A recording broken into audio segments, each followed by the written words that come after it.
છાપું વાંચો.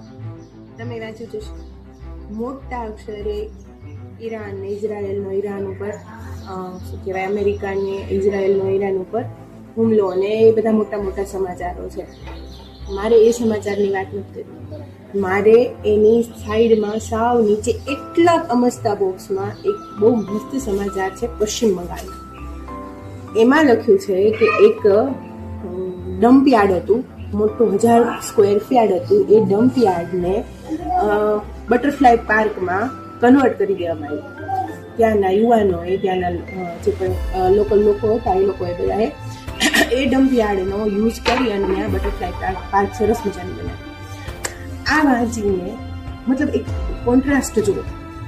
એક બાજુ યુદ્ધ થાય છે, બધા ઘાતક હથિયારોનો ઉપયોગ થાય છે, પરમાણુ બોમ્બનો ઉપયોગ થાય છે, અને ત્યાં જ એ જ દુનિયામાં, એ જ વર્લ્ડમાં એક બટરફ્લાય પાર્ક બને છે. જગ્યા નથી, રિસોર્સ નથી, તો ડમ્પ યાર્ડ જ્યાં કચરો બધા ફેંકે છે ત્યાં આગળ બનાવી દેવામાં આવે છે. કોન્ટ્રાસ્ટ કેવડો મોટો છે! આ કોન્ટ્રાસ્ટ છે ઇન્ફોર્મેશનનો અને જ્ઞાનનો, નોલેજનો. ઇન્ફોર્મેશન છે ને તમને બહુ બધી સગવડો આપે, ટેકનોલોજી આપે, બહુ બધી સત્તા આપે, પાવર આપે. અને જ્ઞાન છે ને, જ્ઞાન એની કોઈ ભૌતિક વસ્તુઓની જરૂર નથી. એ તમને આશા આપે, હોપ આપે, જે તમને માણસાઈની ગરિમા તરફ લઈ જાય. હવે આપણે જોવાનું રહ્યું કે આપણે ઇન્ફોર્મેશનનો ઉપયોગ છાપામાં આટલો મોટો કરીએ છીએ અને જ્ઞાનનો ઉપયોગ આટલો મસ્તો કરીએ છીએ. મને કહેજો કે તમારે જ્ઞાનવાન થવું છે કે માહિતીવાન? છાપું વાંચો.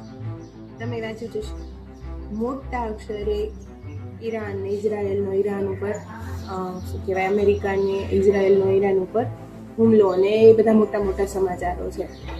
મારે એ સમાચારની વાત નથી કરવી. મારે એની સાઈડમાં સાવ નીચે એટલા અમસ્તા બોક્સમાં એક બહુ મસ્ત સમાચાર છે પશ્ચિમ બંગાળના. એમાં લખ્યું છે કે એક ડમ્પ યાર્ડ હતું, મોટું 1000 સ્ક્વેર યાર્ડ હતું. એ ડમ્પ યાર્ડને બટરફ્લાય પાર્કમાં કન્વર્ટ કરી દેવામાં આવ્યું.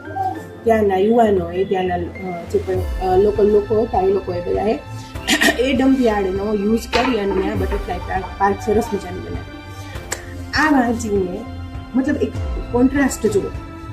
એક બાજુ યુદ્ધ થાય છે, બધા ઘાતક હથિયારોનો ઉપયોગ થાય છે, પરમાણુ બોમ્બનો ઉપયોગ થાય છે, અને ત્યાં જ એ જ દુનિયામાં, એ જ વર્લ્ડમાં એક બટરફ્લાય પાર્ક બને છે. જગ્યા નથી, રિસોર્સ નથી, તો ડમ્પ યાર્ડ જ્યાં કચરો બધા ફેંકે છે ત્યાં આગળ બનાવી દેવામાં આવે.